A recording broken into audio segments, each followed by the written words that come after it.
السلام علیکم ورحمۃ اللہ وبرکاتہ۔ اللہم صلی علی سیدنا محمد عبدک و نبیک و رسولک النبی الامی و علی آلہ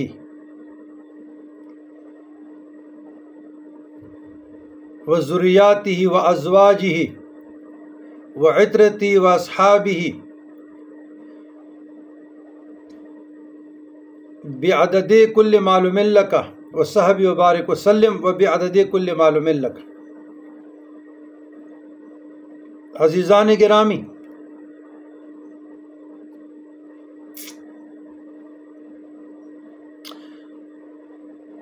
بزرگان دین، مشائخ عظام، پیران عظام جو ہمارے سلاسل سے وابستہ تھے یا ہے،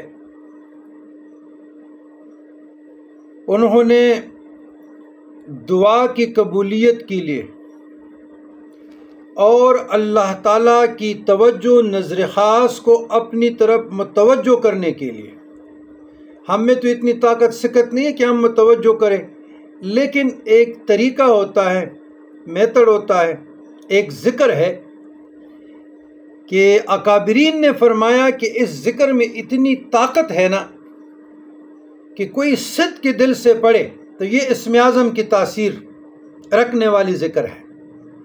تو اللہ تعالیٰ کی نگاہ کرم بندے کی طرف متوجہ ہوتی ہے، اور عمل بھی بڑا مختصر، الفاظ بھی بہت آسان، اور بڑے کمال کا ذکر ہے، فضائل کے لحاظ سے، فوائد کے لحاظ سے، کمالات کے لحاظ سے کوئی ثانی نہیں رکھتا۔ اللہ کا ہر اسم پر تاثیر ہے، جس اسم کے ذریعے بندے پہ دروازے کھولتے ہیں وہی اسم اعظم ہے۔ تو ایک حدیث شریف میں آیا ہے، اللہ تعالیٰ کی جانب سے ایک فرشتہ مقرر ہے،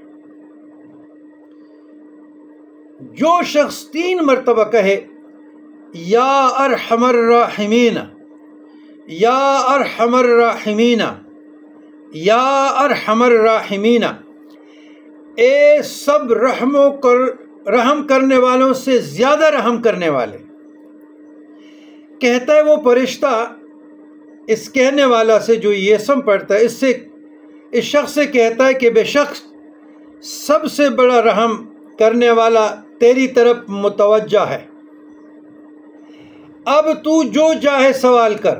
ان ابی امامہ رضی اللہ تعالیٰ عنہ، حاکم نے یہ حدیث لائی ہے، حاکم ان ابی امامہ رضی اللہ تعالیٰ عنہ۔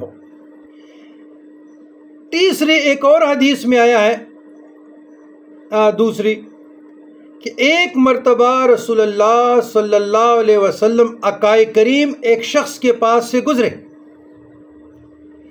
جو یا ارحم الراحمین کہہ رہا تھا۔ آپ صلی اللہ علیہ وآلہ وسلم نے اس سے فرمایا، تو جو چاہے مانگ، اللہ تعالیٰ کی نگاہ کرم تیری طرف ہے۔ حاکم عن انس رضی اللہ عنہ۔ اس سے بڑی سعادت کیا ہے؟ اس سے بڑی اور سعادت کیا ہو سکتی ہے کہ جب بندہ یا ارحم الراحمین، اے سب سے زیادہ رحم کرنے والی ذات یا کرنے والی ذات، تو اللہ کی نگاہ کرم بندے کی طرف متوجہ ہو جاتی ہے۔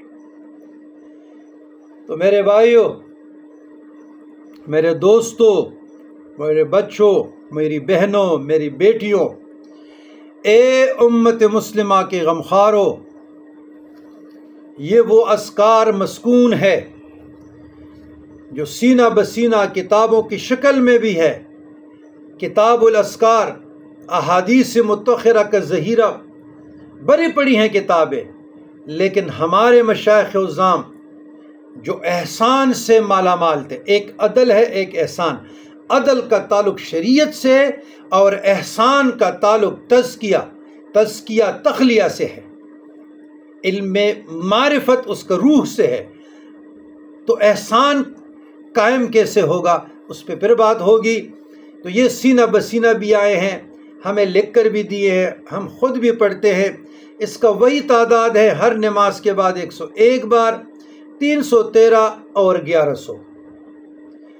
اچھا، ٹائم 40 دن تک ساری زندگی میں بھی رکھے، لیکن 40 دن تک اپنی حاجتوں کے لیے رکھے، انشاءاللہ حاجتیں پوری ہوگی۔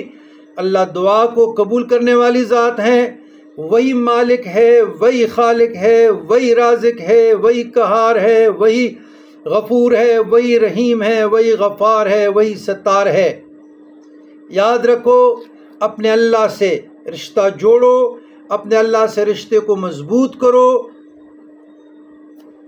تو سن لیں گے دعائیں، سنتا ہے۔ جو آپ پھر خیالوں میں لائیں گے نا، خیالوں میں اس سے بھی اللہ تقدیر بناتا ہے۔ تجویز انسان کی تقدیر ہے۔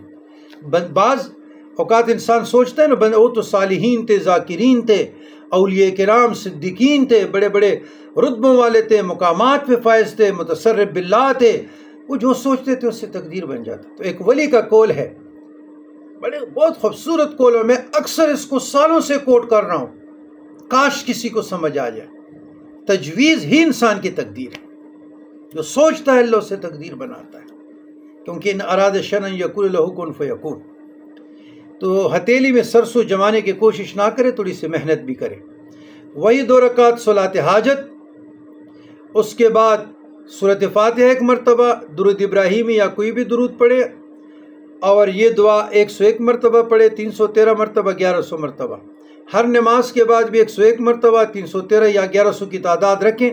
چلتے پھرتے بھی پڑھ سکتے ہیں، وضو بغیر وضو کی بھی پڑھ سکتے ہیں۔ انشاءاللہ العزیز اللہ کی رحمت، اللہ کی برکت، اللہ کی نور، اللہ کی نگاہ کرم، اس ذکر میں یہ خاصیت ہے، کشش ثقل بندے کی طرف متوجہ ہو جاتی ہے۔ تو دعا ہے کہ یا ارحم الراحمین، یا ارحم الراحمین، یا ارحم الراحمین ذات، ہمارے حالوں پہ رحم فرما، امت مسلمہ پہ رحم فرما، ہمارے دکھوں کا، دردوں کا، تکلیفوں کا مداوع آپ کے ذات نے کرنی ہے، ہمارے حال پہ رحم فرما۔ والسلام علی من اتبع الہدی۔